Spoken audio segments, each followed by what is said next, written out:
107वां दिन पाक कलाम में से पढ़ेंगे ज़बूर 47 उसकी पहली आयत से लेकर 9वीं आयत तक।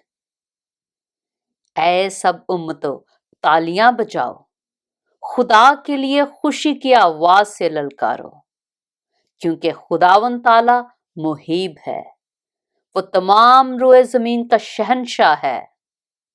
वो उम्मतों को हमारे सामने ज़ेर करेगा और कौमें हमारे कदमों तले हो जाएंगी। वो हमारे लिए हमारी मीरास को चुनेगा, जो उसके महबूब याकूब की हशमत है।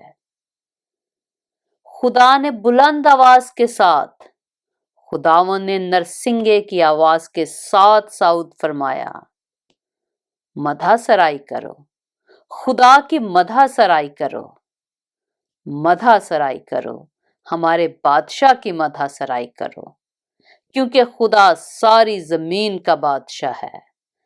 अक्ल से मधा सराई करो। खुदा कौमों पर सल्तनत करता है, खुदा अपने मुकद्दस तख्त पर बैठा है। उम्मतों के सरदार इकट्ठे हुए हैं ताकि इब्राहिम के खुदा की उम्मत बन जाएं, क्योंकि जमीन की सिपरें खुदा की हैं, वो निहायत बुलंद है। पाक कलाम के पढ़े और सुने जाने पर खुदावंद की बरकत हो।